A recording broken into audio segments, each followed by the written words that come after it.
నేను రాష్ట్ర నలుమూలలు తిరిగినా ఈ శాసనసభ నియోజకవర్గంలో మీకు అండగా తిరుపతి రెడ్డి గారు ఎప్పుడు అందుబాటులో ఉంటాడు.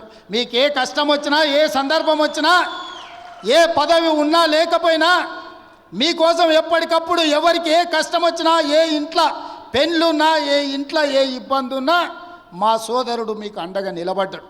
ఆయన రామారావు అంటున్నాడు ఏం పదవి ఉందని. నేను అడుగుతున్నా దిక్కుమాలినోని, మీ అన్నదమ్ములలో ఉన్నోళ్ళందరికీ పదవులు తీసుకున్నావు. ఆయన నీ సడ్డకుని కొడుకుకి రాజ్యసభ తీసుకున్నావు, నీ చెల్లెల్ని ఎంపీగా ఓడగొడితే ఎమ్మెల్సీ తీసుకున్నావు, నువ్వు మంత్రి తీసుకున్నావు, నీ మా బావ మంత్రి తీసుకున్నావు, నీ నాయన ముఖ్యమంత్రి తీసుకున్నావు, నీ ఇంటిలి పదవులు తీసుకున్నారు. కానీ మేము ఏ పదవి తీసుకోకుండా ప్రజలకు సేవ చేస్తే దాన్ని కూడా తప్పు అంటున్నారు. పదవులు తీసుకోవడం తప్ప ఏ పదవి ఆశించకుండా ప్రజలకు అందుబాటులో ఉండి ప్రజల మేలు కోసం ఒకవేళ నేను రాష్ట్రం మొత్తం నలుమూలలు తిరిగే బాధ్యత నేను తీసుకుంటే నా కుటుంబ సభ్యులు మీకు అండగా నిలబడితే కూడా వాళ్ళ కళ్ళల్లో నిప్పులు పోసుకుంటున్నారు. మీరు ఆలోచన చెయ్యండి. వాళ్ళ ఇంట్లో ఆయన ముఖ్యమంత్రి, అల్లుడు మంత్రి, కొడుకు మంత్రి, బిడ్డ ఓడిపోతే ఎమ్మెల్సీ, సడ్డకుని కొడుకు రాజ్యసభ, వాళ్ళ చుట్టపోళ్ళు అందరూ మంత్రులైన. నేను అట్లా ఎవరు నన్ను తీసుకున్నాను మా కుటుంబంలో? మీరు చెప్పండి.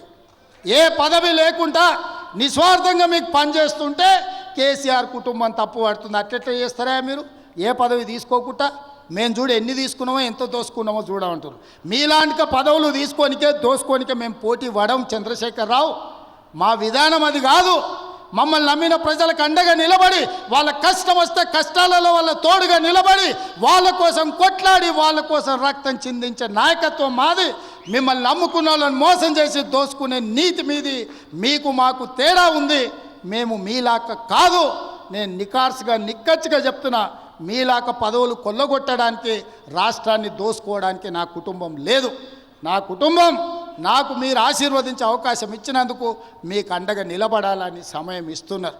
ఇన్నేళ్ళైంది నేను మీకు ఇక్కడికి వచ్చి.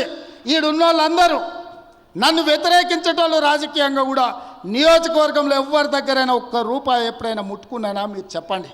చెప్పండి. మీరు వీలైనంత వరకు మేము సాయం చేసినాం. నేను బస్ డిపోకి భూమి ఇచ్చిన, నేను సబ్స్టేషన్లకు భూమి ఇచ్చిన, నేను పాఠశాలలకు భూములు ఇచ్చిన, నేను సొంతంగా కొని ఇవాళ కోస్గిల బస్ డిపోకు ల్యాండ్ ఇచ్చిన. ఎన్ని కోట్ల రూపాయల విలువనో ఇవాళ మీరే చెప్పండి. ఇవాళ మన సబ్స్టేషన్లకు భూములు కొనిచ్చినాం. ఏ ఊర్లో గుడి కట్టినా, బడి కట్టినా, ఎవరు పిల్లలు చదువులకు ఫీజులు కావాలన్నా, ఎవరు ఏం కావాలన్నా మా ఇంట్లోకి వెళ్ళి పైసలు ఇచ్చి కొడంగల్ నియోజకవర్గాన్ని ఆదుకున్నాం.